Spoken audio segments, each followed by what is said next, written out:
Hey, for our final project in business communication class at Edison State College, we are to choose a career that we would like to go on. And after thinking about this career choice, after pondering and wondering about it, I decided that I'm going to choose the same career that I've been doing for the last 20 years. That is the career of a stand-up comedian. Now, a lot of questions might be asked of what does the job of a stand-up comedian entail, and of course, how much will you get paid? Well, stand-up comedian is a long, grueling adventure, right? You start off in the open mic scene, right? And you do open mics and you go to coffee shops and you go to bars and you put your name on a list and you get to perform and you work on your material and you're working for free. And generally, when you start, if you're like me, you're not very good when you start, and it takes years and years and years of not making any money. Well, a couple years of going to open mics, signing up, not making money. Then eventually, you get good enough where you become the host or the MC at the local comedy club. And once this happens, you'll be making a whopping $50 a show. That's right, so you need some kind of a job during the daytime. You might be doing construction, maybe you're a waiter, a bartender, a drug dealer, but you need some kind of other income other than the craft of comedy when you start. But you keep going, and eventually you start becoming a feature. And then at this point, you make a whopping $100 a show, and if the headliner lets you, you're allowed to sell your merchandise after the show. Okay, these shirts are 20 bucks if you want to buy one.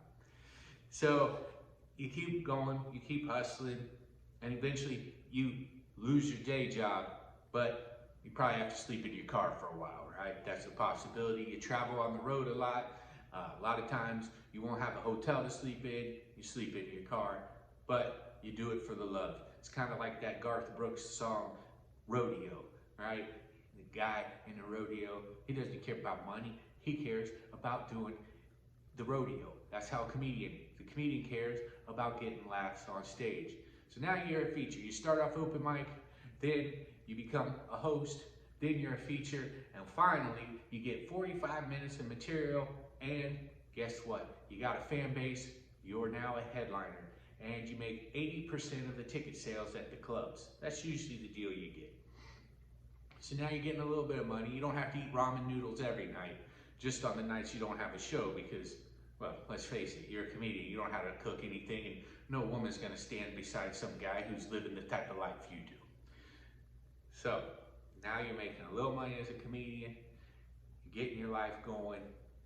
Now with your new fame and notoriety, maybe you get a lucky break.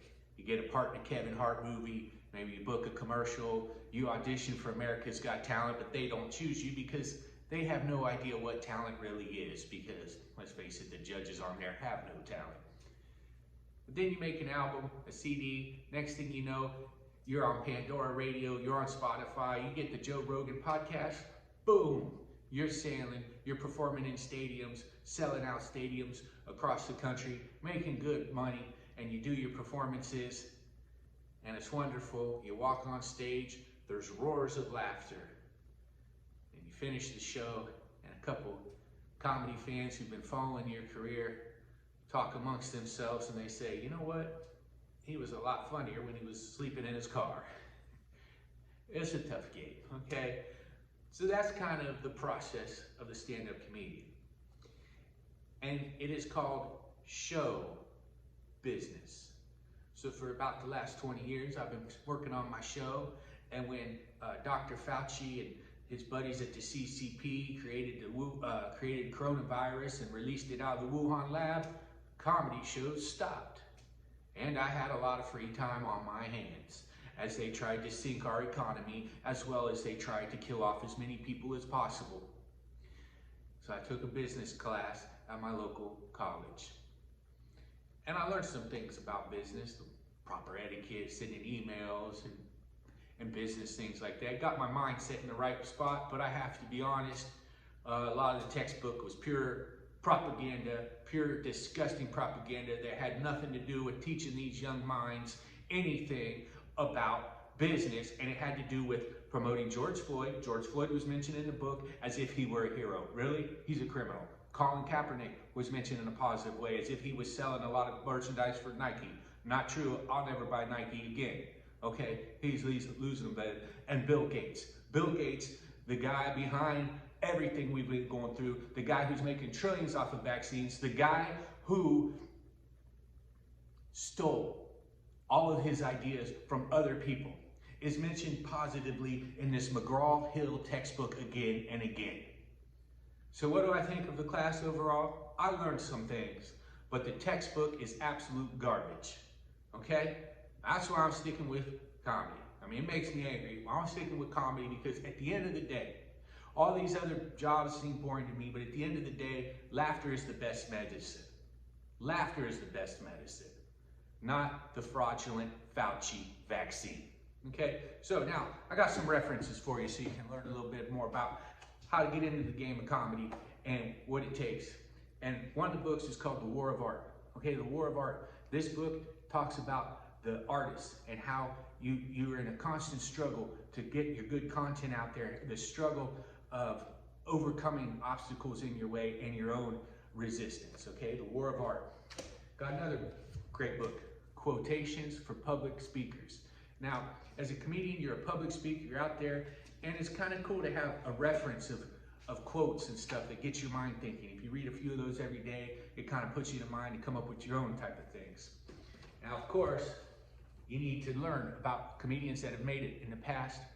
Rodney Dangerfield's biography, brilliant, love it.